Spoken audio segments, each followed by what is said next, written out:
नमस्कार, एक बार फिर से मैं आपका स्वागत करता हूं हमारे YouTube चैनल में। 18th सेंचुरी इंडिया की इस पूरी जर्नी में हम उसके आखिरी पड़ाव पे हैं। इस सीरीज में हमने बात करी उन स्टेट्स की जिन स्टेट्स ने ईस्ट इंडिया कंपनी के लिए काफ़ी ज़्यादा मुश्किलें खड़ी करी। जैसे कि सबसे पहले हमने बात करी थी मराठों की, उसके बाद अवध, बंगाल और हैदराबाद की, और फिर हम आए सिख एम्पायर पे, और आज हम बात करने वाले हैं मैसूर स्टेट की। ये इस सीरीज की आखिरी वीडियो होने वाली है। तो चलिए ब्रीफली समझते हैं मैसूर स्टेट के इतिहास को, और उसके बाद जानेंगे कि ईस्ट इंडिया कंपनी ने कैसे अपनी पावर को कंसोलिडेट करा इंडियन सबकॉन्टिनेंट में। मैसूर की कहानी हैदर अली के साथ स्टार्ट नहीं होती है। एक्चुअली मैसूर विजयनगर एम्पायर के अंडर में एक वाइसरॉयल्टी हुआ करता था। 1565 में हुई तालीकोटा की लड़ाई के बाद विजयनगर एम्पायर का अंत हो गया। विजयनगर एम्पायर टूटने के बाद बहुत सारे छोटे छोटे किंगडम्स का उदय हुआ। उनमें से एक था वोडेयार का किंगडम, जो कि मैसूर बेस्ड एक डायनेस्टी थी। इस किंगडम की स्थापना 1612 में हुई थी। विजयनगर स्टेट का सबसे ज़्यादा विकास हुआ चिक्कदेवराजा वोडेयार के अंडर में, जिनका शासनकाल था 1672 से लेके 1704 तक। लेकिन मैसूर एक फॉर्मिडेबल पावर बनता है हैदर अली और टीपू सुल्तान के राज्य के दौरान। लेकिन हैदर अली पावर कैसे गेन करते हैं? हैदर अली अपना करियर का स्टार्ट करते हैं as a cavalry officer. Wodeyar kings की डायनेस्टी का जब रूल था उस टाइम वो एक कैवलरी ऑफिसर थे। लेकिन 1761 में हैदर अली मैसूर के डी फैक्टो रूलर बनते हैं। एक्चुअली हैदर अली किसे हटा के रूलर बनते हैं? तो वो मैसूर के किंग को नहीं हटाते हैं। एक्चुअली मैसूर का जो किंग है वो ऑलरेडी एक पपेट थे। किसके अंडर में? यहाँ पे दो लोग थे। एक तो थे नंजराज, जो कि सर्वाधिकारी थे, और दूसरे थे देवराज, जो कि दलवाई थे। दलवाई शब्द का मतलब होता है प्राइम मिनिस्टर। मैसूर के प्राइम मिनिस्टर को दलवाई शब्द के नाम से पुकारा जाता था। तो ये जो दोनों लोग थे, इन दोनों को हैदर अली डिफीट करते हैं और फिर वो मैसूर के डे फैक्टो रूलर बनते हैं। हैदर अली का जन्म 1721 में हुआ था। हैदर अली इलिटरेट थे, लेकिन इनके अंदर काफ़ी एनर्जी और एक डिटर्मिनेशन थी। हैदर अली के जो स्टार्टिंग मूव्स थे वो थे सबसे पहले तो अपनी आर्मी को मॉडर्नाइज करना। तो उन्होंने फ्रेंच की मदद से एक आर्म्स फैक्ट्री तमिलनाडु में तैयार करवाई। वहाँ से उन्होंने जो वेस्टर्न मेथड हैं ट्रेनिंग के आर्मी के लिए, उनको यूज़ करके अपनी आर्मी को एक वेस्टर्न आर्मी की तरह डेवलप करा। उसमें उसी तरह का डिसिप्लिन था, उसी तरह के उनके पास हथियार थे। हैदर अली की आर्मी एक यूरोपियन मॉडल के तहत संगठित थी। वो जो सिस्टम था वो सिस्टम होता था रिसालास का सिस्टम। रिसालास में क्या होता था कि आर्मी को छोटी छोटी यूनिट्स में डिवाइड किया जाता था, और हर रिसाला का जो कमांडर था उसको रिसालदार बोलते थे। तो वो व्यक्ति एक क्लियर चेन ऑफ कमांड को फॉलो करता था, जो कि एम्परर पे जाके रुकती थी। हर रिसाला के पास एक फिक्स नंबर ऑफ सोल्जर्स होते थे। उसके अलावा उनके हथियार, ट्रांसपोर्ट, इन सब की जो ज़रूरत की जो उनकी चीज़ें होती थी, ये सब भी प्रोवाइडेड फॉर होती थी। अपनी आर्मी में इस तरह का मॉडर्नाइजेशन करने के बाद हैदर अली के सामने जो प्रॉब्लम्स थी, सबसे बड़ी जो प्रॉब्लम थी वो थी मराठे जो कि माधवराव के अंडर पानीपत की बैटल जो हुई थी उसकी डिफीट से उबर रहे थे। तो उन्होंने हैदर अली को अटैक किया। 1764, 1766 और 1771 के तीनों लड़ाई में हैदर अली को मराठों ने डिफीट किया। पीस के लिए हैदर अली ने काफ़ी सारा पैसा मराठों को सरेंडर किया, लेकिन माधवराव जो पेशवा थे उनकी डेथ 1772 में हो जाती है, और हैदर अली उसके बाद जो भी उन्होंने खोया था उसको वो रिकवर कर लेते हैं मराठों से।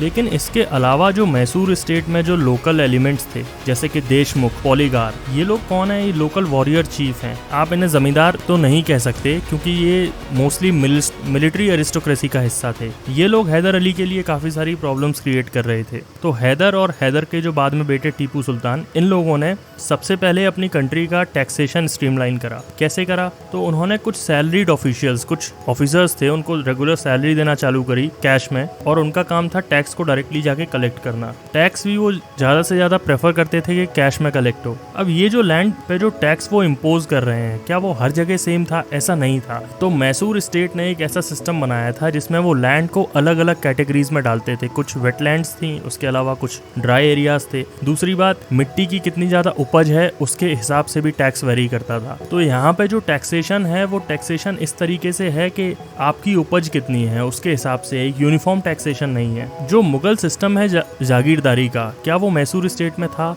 वो था, लेकिन वो मेन कलेक्शन नहीं था रेवेन्यू का, वो इतना ज़्यादा इंपॉर्टेंट नहीं था जागीरदारी सिस्टम मैसूर स्टेट में। अब जो टीपू की जो पूरी स्टेट है, इसको बटनस्टीन एक मिलिट्री फिस्कलिज्म शब्द देते हैं, बोलते हैं कि उनकी जो स्टेट है वो मिलिट्री फिस्कलिज्म का जो रेवेन्यू सिस्टम है उसे फॉलो करती है। इस स्टेट में जो किंग है वो कोशिश करता है कि जो मिडिल मैन है टैक्सेशन में उनको एलिमिनेट करे और टैक्स डायरेक्टली कलेक्ट करने की कोशिश करता है। टीपू सुल्तान की जब हम बात कर रहे हैं तो टीपू सुल्तान ने सेरीकल्चर भी मैसूर में इंट्रोड्यूस करा। इसके अलावा टीपू सुल्तान के फ्रांस से काफ़ी अच्छे संबंध थे। उन्होंने फ्रांस में कुछ अपने एम्बेसडर्स भेजे। किस लिए भेजे? यूरोपियन टेक्नोलॉजी वापस मैसूर लाने के लिए। इसके अलावा 1793 में टीपू सुल्तान ने अपनी एक खुद की कंपनी भी लॉन्च करी, जैसे कि ईस्ट इंडिया कंपनी है और जो फ्रेंच ट्रेडिंग कंपनी है, ऐसे ही मैसूर स्टेट ने भी एक अपनी 1793 में एक स्टेट कमर्शियल कॉरपोरेशन लॉन्च करी। इस संस्था का एम था बहुत सारी फैक्ट्रीज एस्टैब्लिश करना मैसूर के बाहर। इस संस्था का फायदा ये हुआ कि जो मैसूर स्टेट है वो धीरे धीरे जो लुक्रेटिव ट्रेड है, सैंडलवुड का, राइस का, सिल्क, कोकोनट, इन सब में भी पार्टिसिपेट करने लगी। कुल मिला के 30 कुछ ट्रेडिंग सेंटर्स टीपू सुल्तान ने मैसूर के बाहर एस्टैब्लिश करवाए। ओवरसीज एक उनका ट्रेडिंग स्टेशन मस्कट में भी था।